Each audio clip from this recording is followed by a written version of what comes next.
కంట్రోల్ని చూపించేటువంటి style, swag, ముఖ్యంగా గబ్బర్ సింగ్లో మనం పవర్ స్టార్ పవన్ కళ్యాణ్ గారిని చూసి గుర్తుపెట్టుకునేటువంటి డైలాగ్స్ మళ్ళీ రీక్రియేట్ చేయడానికి విత్ ఉస్తాద్ భగత్ సింగ్ వచ్చేస్తున్నారు. మా హరిశంకర్ గారికి కంగ్రాచులేషన్స్ చెప్తూ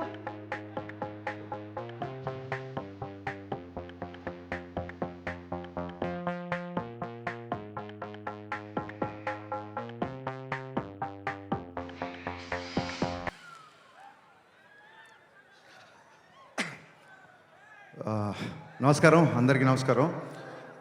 సుమ గారు ఫ్యూ వర్డ్స్ అన్నారు, బట్ ఫ్యూ ఇయర్స్ గురించి మాట్లాడాలి. ఫ్యూ వర్డ్స్ అంటే చాలామందికి థ్యాంక్స్ చెప్పాలి. ముందుగా ఫస్ట్ విషయం, యాక్చువల్గా నేను ఈరోజు ముందుగా మాట్లాడదనుకున్న విషయం మీకు అందరికీ తెలుసు. సినిమా కొంచెం అనుకున్న దానికంటే కొంచెం లేట్ అయింది. బయట చాలామంది చాలా రకాలుగా మాట్లాడుకుంటారు, అది సృష్టి ధర్మం. బట్ ఎందుకు లేట్ అయింది అనేది నేను మళ్ళీ చెప్పాలి. ఫస్ట్ ఒక కాలేజ్ బ్యాక్డ్రాప్లో ఒక ఖుషీ ఎక్స్టెన్షన్ లాంటి స్టోరీ. ఖుషీలో ఉన్న ఇద్దరు స్టూడెంట్స్ మళ్ళీ ఈగో వచ్చి విడిపోయి మళ్ళీ కాలేజ్కి వచ్చి వాళ్ళు ఇద్దరు లెక్చర్గా ఉన్నప్పుడు అదే ఈగో కంటిన్యూ అవుతే ఎలా ఉంటుంది, ఒక క్రేజీ థాట్తో స్టార్ట్ అయ్యాము. బట్ అది స్టార్ట్ అయిపోయిన తర్వాత నేను అనుకున్న స్పేస్, నేను అనుకున్న హీరోయిజము, నేను అనుకున్న ఎక్కడో ఒక ఫన్ అనే యాంగిల్కి లిమిట్ అయిపోతున్నాం అని చెప్పి కథ మారడం జరిగింది. కథ మార్చిన దగ్గర నుంచి ఆ స్క్రిప్ట్ సాటిస్ఫాక్షన్గా వచ్చేంత వరకు, అండ్ మధ్యలో అది కోవిడ్ అంటారో ఇంకోటి అంటారో, వాట్ ఎవర్ రీజన్స్, ఈ సినిమా డిలే అవ్వడానికి అట్ ది సేమ్ టైం ఇందాక అందరు చెప్పారు చాలా ఫాస్ట్గా సినిమా ఫినిష్ చేసాం అంటే నేనేదో కావాలని చెప్పట్లేదు. ఈ సినిమా డిలే అవ్వడానికి నేనే రీజను. ఈ సినిమా మొన్న అంత ఫాస్ట్గా తీసాం కూడా నేనే రీజన్. సో ఈ జర్నీ మొత్తం ఒక ప్రొడ్యూసర్ ట్రావెల్ అవ్వడం అనేది అసలు మాటలు కాదు. నవీన్ గారు, రవి గారు, మీ ఇద్దరు లిటరల్గా నన్ను సినిమా ఫినిష్ అయ్యేంత వరకు, ఈ రోజుకి రేపు రిలీజ్ అయ్యేంత వరకు కూడా మీ ఇద్దరు నన్ను భుజాల మీద మోసారు సార్. భుజాల మీద అంటే మీరు లిటరల్ మీనింగ్ తీసుకోవద్దు. నవీన్ గారు, రవి గారు హైట్కి భుజాల మీద మోస్తే బ్యాలెన్స్ ఉండదు, వాళ్ళ గుండెలు పెట్టుకున్నారు. Sir, your one of the best producer. అంటే ఎనీ డైరెక్టర్కి డ్రీమ్ ప్రొడ్యూసర్ సార్ మీరు. ఇంత లేట్ అయినా సరే సినిమా సాంగ్స్ దగ్గరికి వచ్చేసరికి నేను ఒక 500 మంది డ్యాన్సర్లు నడితే వాళ్ళు 1500 మంది పెట్టుకున్నాను వాళ్ళు. నేను ఒక ఈ సైజు సెట్ అడిగితే వాళ్ళు ఈ సైజు సెట్ ఇచ్చారు. అండ్ ఆనందన్న, thank you so much. Director విజయాన్ని ఈ రేంజ్లో మ్యాగ్నిఫై చేయాలంటే it's only one and only you. And ఇందాక ఆనంద్ గారు సరిగ్గా చెప్పలేదు, మైత్రి కెరీర్లోనే ఎత్తరా కాలర్ వేసిన సెట్ బిగ్గెస్ట్ సెట్ అండి. రోజు 1500 మందితో షూటింగ్ చేసేవాళ్ళం. ఎవరన్నా సరే లిమిటెడ్ డేట్స్ ఉన్నాయి, మనం త్వరగా ఫినిష్ చేయండి అంటారు. ఏ రోజు కూడా ఏం అడిగినా సరే ఎంత కావాలి అని అడిగారు తప్ప ఎందుకు కావాలి అని ఏ రోజు ప్రశ్నించలేదు. ప్రతి డైరెక్టర్ డ్రీమ్ ప్రొడ్యూసర్స్ అండి మైత్రి మూవీ మేకర్స్. సార్, నవీన్ గారు, రవి గారు, మీతో పరిచయం అయిన తర్వాత ఇందాక వీడియో రిలీజ్ చేశారు మనవాళ్ళు. మీ బ్యానర్లో రిలీజ్ అయిన దాదాపు ఒక 15-20 సినిమాలు ప్రీ రిలీజ్ ఈవెంట్లకు నేను వచ్చి ఉంటాను. ఫైనల్గా నా ప్రీ రిలీజ్ ఈవెంట్కి మీరు వచ్చారు అన్నట్టు చెప్పాల్సి వస్తుంది. Thank you so much sir. మీ ప్యాషన్కి, డైరెక్టర్ని మీరు ప్యాంపర్ చేసే పద్ధతికి మీకు తల వంచి సాష్టాంగ నమస్కారం చేస్తున్నాను. Thank you so much. ఇందాక నా రైటింగ్ టీం గురించి చెప్పాను, వాళ్ళందరూ గురించి మాట్లాడారు. కళ్యాణ్ గారి సినిమాకి ఏముంటుందంటే, ఒక చిన్న టెక్నీషియన్ కూడా నేను కళ్యాణ్ గారి సినిమాకి పనిచేసాను అని వాళ్ళ పేరు ఇక్కడ వినాలనుకుంటారు. ఎవరి పేర్లైనా మిస్ అయిపోతే పాపం డిసప్పాయింట్ అవుతారు. సో నా రైటింగ్ డిపార్ట్మెంట్ ఆల్రెడీ పైకి వచ్చి మాట్లాడారు. మా కథ మారినా మా గురించి, ఎస్పెషల్లీ నా గురించి కథలుగా బయట మాట్లాడుకున్నా, నాతో పాటు దాదాపు 2.5 సంవత్సరాలు జర్నీ చేసిన రైటర్ డైరెక్టర్ సంతోషం, mister perfect writer director Dashrath గారికి నేను మనస్ఫూర్తిగా కృతజ్ఞతలు చెప్పుకున్నాను. థ్యాంక్ యూ సో మచ్ అన్న. ఎప్పుడు నా పక్క నుండి నాకు ధైర్యాన్ని ఇచ్చావు. అలాగే మా రెబల్ రెడ్డి, నేను రమేష్ రెడ్డి గారి రెబల్ రెడ్డి అని పిలుస్తాను. గబ్బర్ సింగ్తో నేను ఆయన్ని ఆర్టిస్ట్ని చేశాను. ఎందుకంటే నా స్వార్థం ఏంటంటే 24 hours నా సెట్లో ఉంటాడేమో అని. ఆర్టిస్ట్గా బిజీ అయిపోయి నాకు రైటింగ్కే డేట్ లేవని స్టేజ్కి వచ్చాడు. మీ అభివృద్ధిని మనస్ఫూర్తిగా ఆహ్వానిస్తున్నాం sir. Thank you so much. మీరు ట్రైలర్లో రెడ్డి గారు ఈ బిల్డప్లే కొంచెం తగ్గించుకుంటే మంచిది అని కళ్యాణ్ గారు చెప్తున్నారు.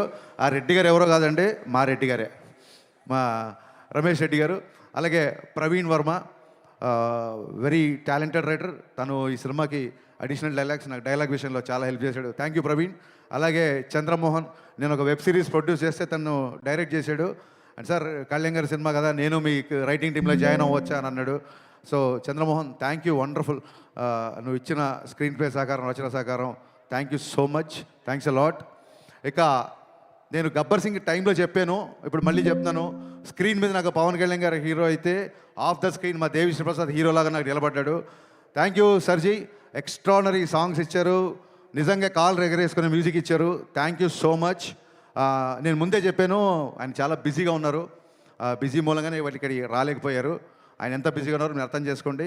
అండ్ తమ్మన్ బ్యాక్గ్రౌండ్ స్కోర్ చేయడానికి కూడా సేమ్ ఇదే రీజను. మొన్న ఎత్తర కాలరా సాంగ్ రిలీజ్ చేసాము, దేవి గారి పాపను, అప్పుడు కుదరలేకపోయింది. ఈరోజు కూడా ఆయనకి ఇక్కడ రావడం కుదరలేదు. సో మీకు దీన్ని బట్టి అర్థమై ఉంటుంది, మేము ఆయన టైం లైన్స్ మ్యాచ్ చేయలేక తమన్ గారు ఏమో ఆయన కళ్యాణ్ గారు రిలీజ్ ఈవెంట్ మిస్ అవ్వాలని ఎవరు అనుకుంటారు. So it's very busy. Devi garu, thank you so much once again. Prepone చేయడం అనేది పండగలకి సినిమా తెచ్చేద్దామనో లేకపోతే ప్రొడ్యూసర్స్ గ్రీడో డైరెక్టర్స్ గ్రీడో కాదండి. It's a collective decision. ఒక్కసారి 19వ తారీఖు తెలుగు సినిమా లేదు అని చెప్పి ఇండస్ట్రీలో ఒక న్యూస్ రాగానే ఏకగ్రీవంగా డిస్ట్రిబ్యూటర్లు, బయ్యర్లు, ఎగ్జిబిటర్లు నాకు, రవి గారికి, నవీన్ గారికి ఫోన్లు కొడతానే ఉన్నారు. అది వెస్ట్ నుంచి ఎల్బిఆర్ గారు అవ్వచ్చు, మా కడప నుంచి శోభన్ అవ్వచ్చు, నైజాం నుంచి రాజు గారు, శిరీష్ గారు, హరీష్. ఎక్స్ట్రానరీ డేట్ ఒక 1 వీక్ అడ్జస్ట్ అయితే థియేటర్లు అన్నీ తెలుగు సినిమాతో నిండిపోతాయని ప్రతి ఒక్కళ్ళు, సార్ ఈసారి పండగ పవన్ కళ్యాణ్ గారి సినిమాతో స్టార్ట్ చేద్దామని ఇంతమంది అడిగేసరికి ఆ రోజు కూడా మేము ఎగ్జైట్ అవ్వకుండా పోస్ట్ ప్రొడక్షన్ యొక్క డీటెయిల్స్ అన్నీ తీసుకొని ఎక్కడెక్కడ వర్క్లు ఎంతెంత బ్యాలెన్స్ ఉన్నాయి కనుక్కొని ఒక డే ఆగి అందరితో డిస్కస్ చేసి నెక్స్ట్ డే అనౌన్స్ చేసామండి యాక్చువల్గా. So it's a pure Telugu industry తీసుకున్న కలెక్టివ్ డెసిషన్. సో అన్ని ఏరియాల్లో డిస్ట్రిబ్యూటర్లు, బయ్యర్లు మాకు బాగా సపోర్ట్ చేస్తున్నారు. వాళ్ళ సపోర్ట్ అలాగే ఉంటుందని మనస్ఫూర్తిగా అందరికీ థ్యాంక్స్ చెప్తున్నాను. ఈసారి ఉగాది ఉస్తాద్ ఉగాది గుర్తుపెట్టుకోండి. Thank you so much.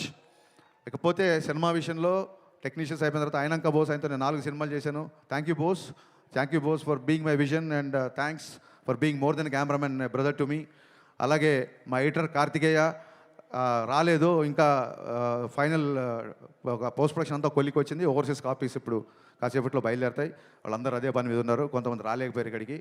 And Parthiban sir, thank you so much for accepting this character. Actually your screen presence is more than magic and people are praising you in the trailer and I'm getting a lot of messages. Romba nandri sir, and you made my job very easy because you're also a legend director.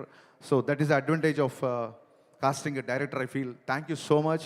There are a lot of betterments, there are a lot of one-liners, there are a lot of nice suggestions, and I hope your experience was a boon to me.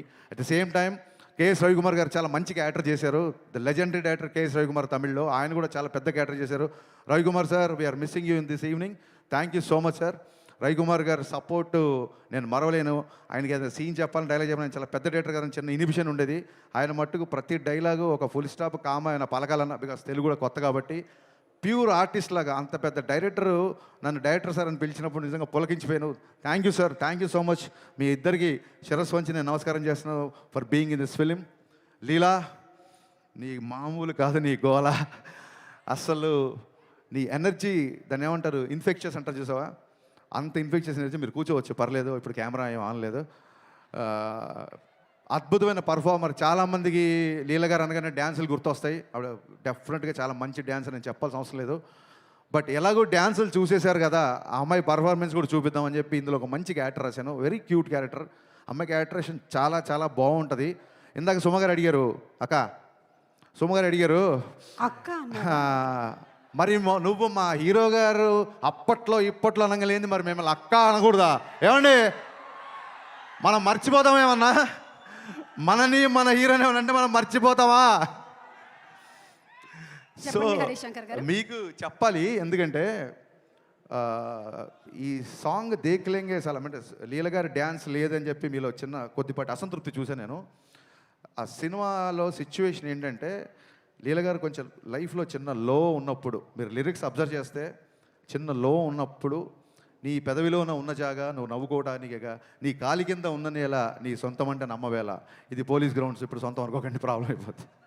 So ఒక inspirational song. అంటే చాలామంది అడుగుతున్నారు కేవుకేగా అని. Brothers, I want, మన ఇంటర్వ్యూలో చెప్పాను, మీ అందరికీ చెప్పాలనుకుంటున్నా, కెవ్వుకేక పాట పరిస్థితులు వేరు, ఇప్పుడు పరిస్థితులు వేరు. ఇప్పుడు కళ్యాణ్ గారిని పెట్టి ఒక ఐటమ్ సాంగ్ చేయాలన్న ఉద్దేశం నాకు ఏమాత్రం లేదు, ఉండదు. కానీ ఆయన డ్యాన్స్ మీకు కావాలని నాకు తెలుసు. డ్యాన్స్ ఉందా లేదా? కాలర్ ఎత్తి స్టెప్ వేశారా లేదా? ఈ కాళ్ళు కదలాలని చెప్పి మనం ఏళ్ల తరపు నుంచి వెయిట్ చేస్తున్నామా లేదా? నేను ఇప్పుడు కళ్యాణ్ గారిని చూడను, నా ధైర్యం నాకు లేదు. డ్యాన్స్ గురించి మాట్లాడుతున్నప్పుడు నేను మిమ్మల్నే చూస్తాను కాసేపు.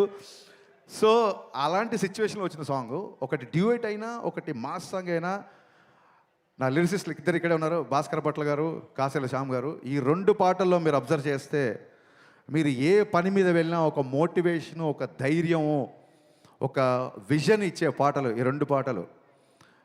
మందుబాబులో అని అందులో పాట ఉంది. ఇప్పుడు ఏంటంటే నైట్ తాగిన మందు పొద్దున్న దిగిపోతే ఎక్కే దిగే కిక్కులోన వచ్చేది ఏముంది? అలాంటి కిక్కు మనకెందుకు? సచ్చేదాకా కిక్కు ఉండాలి. ఏదైనా కిక్కు ఉంటే సచ్చేదాకా ఉండాలి. అలాగే ఎక్కి తొక్కేటి ఎవళ్ళే ఉన్నా తగ్గేది ఏముంది?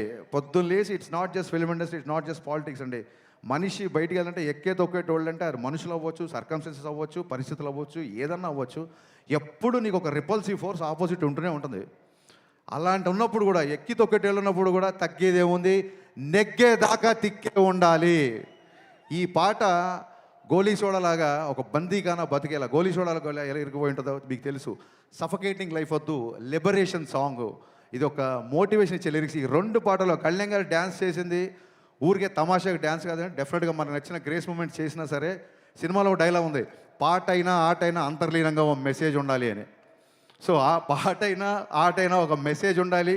ఆ మెసేజ్ కూడా కరెక్ట్గా మన డిఎన్ఏలో దిగేలాగా ఉండాలి, క్లాసులు బిగినట్టు ఉండకూడదు. అందుకు భాస్కర్ భట్ల గారు, కాసేల శ్యామ్ గారు ఇద్దరు డిఫరెంట్ సన్నివేశాలకి డిఫరెంట్ సాంగ్స్ రాసిన ఫైనల్గా ఒకటే మెసేజ్ బయటికి వెళ్ళింది. అది ఏంటంటే, we are here to fight, we are here to live, we are here to follow our intuition. బయట వాళ్ళ ప్రభావాలు, బయట వాళ్ళ మాటలు, బయట వాళ్ళ ఏవి మార్చలేవు. మీదే విజను, మీదే లైఫ్, మీదే అని ఈ స్ఫూర్తినిచ్చే పాటలు. వాళ్ళిద్దరికి ఒకటే మాట చెప్పా. ఇద్దరి లిరిసిస్ట్లకు నేను చెప్పింది ఒకటే సార్. నేను ఎప్పుడు లోలో ఉన్నప్పుడు వేటూరి గారిది పాట వింటా. మా ఊపిరి నిప్పుల ఉప్పెన, మా ఊహలు కత్తుల వంతెన, మా దెబ్బకు దిక్కడు పిల్లటెళ్ళిపోయే రంపంపం. ఆ సాంగ్ ఎప్పుడు వింటుంటా. యువత తాలూకు భావజాలం ఆ పాటలో ఉంటుంది, నాకు చాలా ఇష్టం. అలాగే ముందుకెళ్ళేవాళ్ళు, కాస్త ఫెయిల్యూర్లో ఉన్నవాళ్ళు, లేకపోతే చాలా హై గోల్స్ పెట్టుకున్న వాళ్ళు, నేడేరా నీకు నేస్తము, రేపే లేదు, నిన్నంటే నిండు సున్నరా రానే రాదు. ఇవే వేటూరు గారు రాసిన ఈ పదాలే వాళ్ళకి చెప్పాను. దాని నుంచి వచ్చిన ఈ పాటలు. సో హోప్ యూ అండర్స్టాండ్ అండి. శ్రీలీల గారు డ్యాన్స్ చూసుకోవాల్సిన వాళ్ళు ఇమ్మీడియట్గా ఇంటికి వెళ్ళి యూట్యూబ్ ఓపెన్ చేయండి, బోల్డ్ పాటలు ఉన్నాయి. కళ్యాణ్ గారు డ్యాన్స్ చూసుకోవాల్సిన వాళ్ళు మార్చి 19న ఖచ్చితంగా సినిమాకి రండి. కళ్యాణ్ గారి డ్యాన్స్ చూడడానికే దేకులేంగేసి అలా పెట్టాము. దాని వెనకాల అంతరార్థం ఇది. ఇకపోతే అందరు ఎస్ చాలామంది ఇప్పటికీ రాలేదు. ఒకసారి డైరెక్షన్ డిపార్ట్మెంట్ దగ్గర ఇక్కడ ఉన్నారా? డైరెక్షన్ డిపార్ట్మెంట్ దగ్గర ఇక్కడ ఉన్నారు అనుకుంటున్నాను నేను. ఇప్పటికీ ఇంకా నేనన్నా ఒక పని అప్పచెప్పి ఒక పావు గంట పడుకుంటున్నా కానీ ఒక 3 రోజుల నుంచి పడుకోకుండా నా డిపార్ట్మెంట్ అంతా పనిచేస్తున్నారు.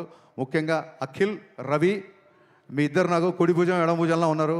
Thank you so much. దగ్గరలో ఉంటే టైం వేస్ట్ చేయకుండా స్టేజ్ మీదకి రండి, లేకపోయినా అక్కడి నుంచి చెయ్యి ఊపేయండి. ఇప్పటికి లేట్ అయింది. So Akhil, Ravi, come please come ఫాస్ట్గా. వీళ్ళిద్దరూ నాకు ఒక కుడి భుజం ఎడమ భుజం అంటే మీరు నమ్మండి. చూడండి, అసలు ఒక 3-4 రోజుల నుంచి నిద్ర లేకుండా పనిచేస్తున్నారు. Thank you so much Akhil. Thank you Ravi, thank you so much.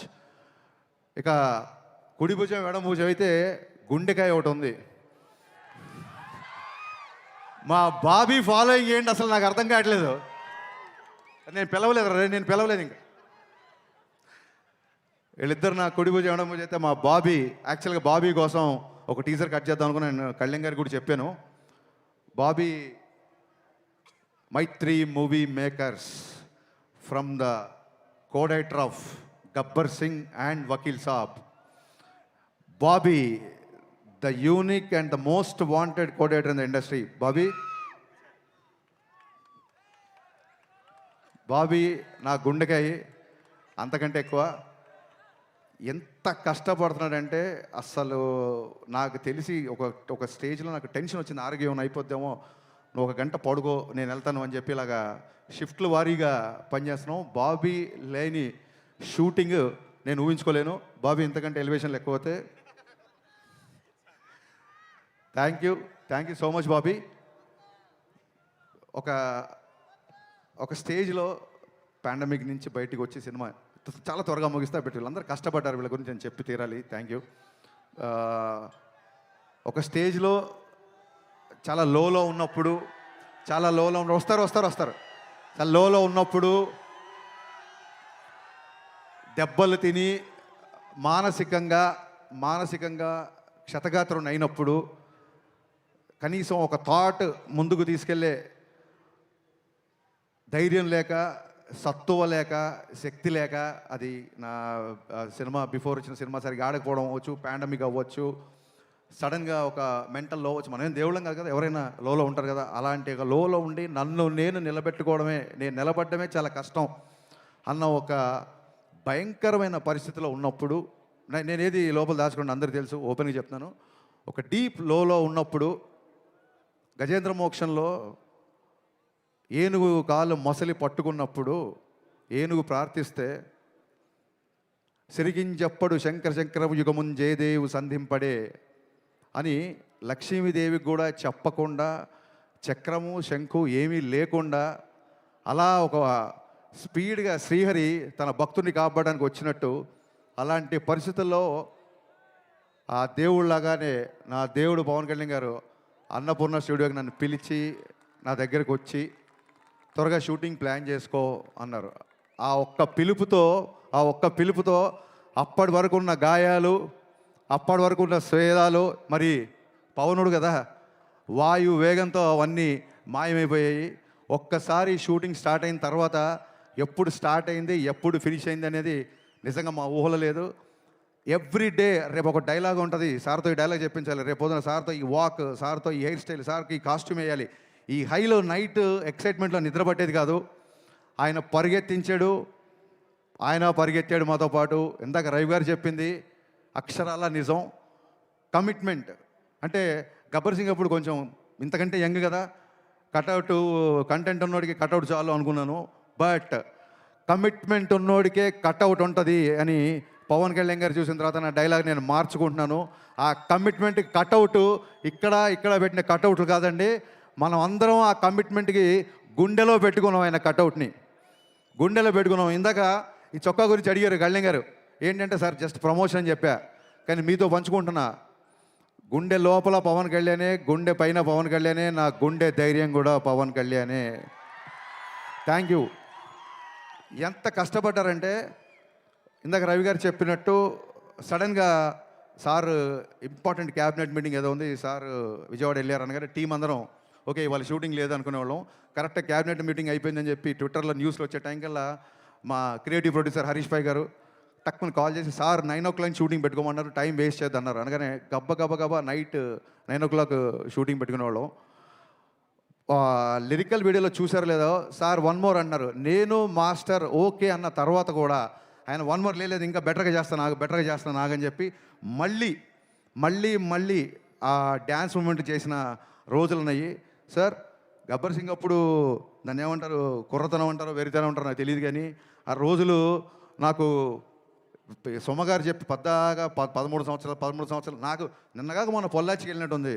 Just ఒక 1 week బ్యాక్ మిమ్మల్ని మీతో గుర్రం ఎక్కించి మన కచ్లో షూటింగ్ చేసినట్టు ఉంది. ఎవ్రీ మెమరీ నాకు ఉంది. మన జీవితంలో అన్ని రోజులు మనకు గుర్తుండవు. 10th class పాస్ అయిన రోజు, అమ్మ నాన్న మనం మెచ్చుకున్న రోజు, గబ్బర్ సింగ్ రిలీజ్ అయిన రోజు, ఇలాంటివే బాగా గుర్తుంటాయి. అలాంటి వండర్ఫుల్ ఎక్స్పీరియన్స్ ఈ షూటింగ్లో ఆయనతో ఉన్న నాకు జర్నీ.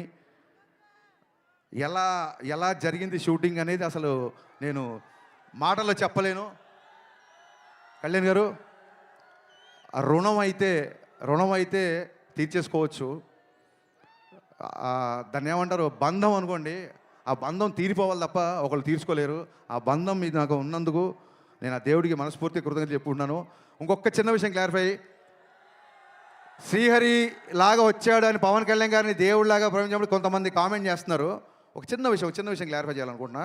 మనం దేవుడు అనేది మనం ఊరికే ఎవరినో పొగడాలని చెప్పేది కాదు. సమయానికి నువ్వు దేవుళ్ళ వచ్చేవరా అని ఫ్రెండ్ అని అంటాం. సమయానికి ఆ రోజు మా మామయ్య దేవుళ్ళ వచ్చాడంటాం. పరిచయం లేని వ్యక్తి కూడా టక్కనే హెల్ప్ చేస్తే దేవుళ్ళ వచ్చాడంటాం. సచిన్ తెండూల్కర్ని గాడ్ ఆఫ్ క్రికెట్ అంటాం, Saraswati God of wisdom, Lakshmidevi God of wealth అంటాం. అలాగా మనం అభిమానంతో గాడ్ అని పిలుచుకుంటే అని అది గాడ్ ఆఫ్ క్రేజ్ అవ్వచ్చు, గాడ్ ఆఫ్ స్వాగ్ అవ్వచ్చు. సచిన్ తెండూల్కర్ అని గాడ్ అంతా మాత్రం నన్ను విగ్రహం పెట్టి బ్యాట్ అని ధ్వజస్తంభాల్లో పెట్టి గుళ్ళు కట్టమని ఎవరు చెప్పలేదు కదా. It is the supremacy experience, it's a superlative expression అంతే. అంతకు మించి ఎవరినో ఏదో కామెంట్ చేయాలని కాదు, ఎవరినో నొచ్చుకోవాలని కాదు. సార్ మాటలు రావట్లేదు. ఈ సినిమా ప్రాణం పెట్టి పనిచేశారు. మానవాళ్ళందరూ మీ మాటలు వినాలనుకుంటున్నారు. నన్ను ఇంతసేపు భరించినందుకు, సహించినందుకు, మళ్ళీ ప్రేమించినందుకు thank you so much. March 19th ఈసారి Ustad Ugadi. Thank you. Okay, yes, మా